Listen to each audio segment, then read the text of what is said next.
یہ تو پورا میں نے ان کو عمرہ ہی سنا دیا. ہاں اچھا تو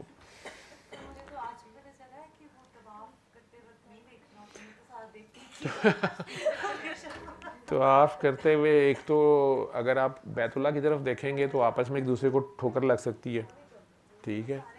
اور کئی میرے جیسے حاجی جو ہیں وہ اللہ کا شکر وہیں ادا کر دیں کہ یا اللہ تھی ہونا شروع کرتی ہیں نہیں تو اتنے پھر ہورے بھی نال ہی شروع ہو جاتے, کام ٹھیک نہیں گا.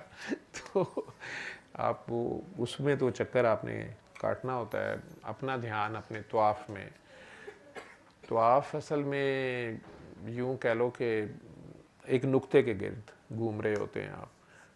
اور خانہ کعبہ کے صحن میں جب آپ نماز پڑھتے ہیں تو جس دیوار کے سامنے آپ کا منہ ہوتا ہے ادھر یعنی اس دیوار پہ ہی آپ کا منہ ہوتا ہے. چاروں طرف سے نماز پڑھی جا رہی ہوتی ہے, مشرق مغرب شمال جنوب جو دیوار سامنے ہے. خانہ کعبہ کے اندر چلے جائیں تو وہاں سے باہر کو منہ ہوتا ہے, ٹھیک ہے. اور اس میں بھی جس دیوار کے سامنے آپ کی باری آ جائے, اندر کوئی ایک جگہ مارک انہوں نے کی ہوئی ہے کہ سرکار دو عالم نے یہاں نماز پڑھی تھی, جو خود انہوں نے 2 نفل پڑھے وہ یہاں پڑھے ہوئے فتح مکہ کے موقع پہ. تو کئی لوگ وہاں اسپیسیفکلی انہیں جگہ مل جاتی ہے. سیٹھ عابد صاحب سناتے ہوتے تھے واقعہ کہ میں نے وہاں جنرل ضیاء صاحب کے ساتھ جب گئے تھے تو وہ بتا رہے تھے مجھے, میں نے انہیں دعا پہلی بار جب کرائی اتفاق میں وہ داخل تھے تو مجھے انہوں نے کہا کہ میں 3 چیزیں آپ کو کہنی ہیں. تو ان میں سے ایک یہ تھی کہ دعا دھیان سے مانگا کرو. تو اس میں انہوں نے وہ واقعہ میں نے پہلے بھی سنایا ہے, انہوں نے بتایا تھا کہ مجھے کسی نے بتایا کہ یہاں پہ جو دعا مانگی جاتی ہے وہ رد نہیں ہوتی. تو سب نے اپنی اپنی جگہ نماز شروع کر لی. تو میں جنرل ضیاء صاحب کے ساتھ وہ سیٹھ عابد صاحب کہتے ہیں کہ میں جان بوجھ کے ان کے پیچھے کھڑا ہو گیا کہ یہ فارغ ہوں گے, جگہ چھوڑیں گے تو میں نے ادھر ہی پڑھنی ہے جہاں سرکار نے پڑھی ہے. تو کہتے ہیں جب وہ ضیاء صاحب نے پڑھ لیے تو میرے لیے انہوں نے جگہ چھوڑ دی.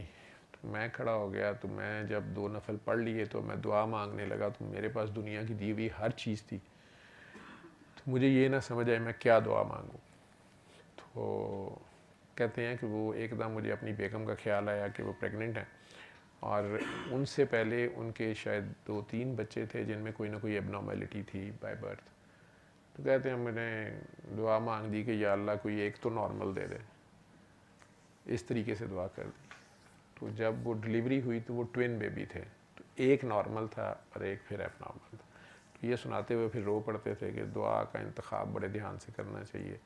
اور اسی طرح ایک اور میرے دوست ہیں ڈاکٹر, وہ جو پوچھ رہے تھے حامد صاحب کہ بیت اللہ کو دیکھتے ساتھ کون سی دعا مانگنی چاہیے, یہ مانگوں میں. تو انہوں نے بھی یہ بات سنی ہوئی تھی کہ بیت اللہ کو دیکھتے ساتھ جو دعا مانگی جائے وہ قبول ہو جاتی ہے. انہوں نے دعا سوچ کے رکھی ہوئی تھی. تو جو ہی انہوں نے خانہ کعبہ دیکھا تو انہوں نے کہا کہ یا اللہ مجھے مستجاب الدعوات کر دے, یعنی میں جو دعا مانگوں وہ قبول ہو جائے, ٹھیک ہے. اب وہ روتے پیٹتے ہیں اس دعا پہ, کیونکہ وہ غصے میں کچھ کہہ دیں تو وہ بھی ہو جاتا ہے. کئی بار وہ پٹ رہے ہوتے ہیں میرا یہ مطلب نہیں تھا, لیکن دعا تو پھر ہو جاتی ہے. کئی بار بندہ گھر والوں سے لڑ پڑتا ہے, باہر والوں سے لڑ پڑتا ہے, غصے میں کچھ کہہ دیتا ہے. تو وہ اب ان کی اپنی یہ ذہنی حالت ایسی ہو گئی ہے کہ نہیں یہ میرے اس دعا کی وجہ سے ہے کہ میں سوچتا بھی ہوں تو ایسے ہوتا ہے, یہ ویسے ہوتا ہے. اینی ویز, تو ہم کہاں تھے جو میں اعلانات میں نے کر دیے تھے. علامہ اقبال کی بات کرنی تھی, وہ نئے لوگ نظر آ رہے ہیں. میرا خیال علامہ اقبال کی باتیں تو ہم فارغ ہو کے بھی کر لیں گے.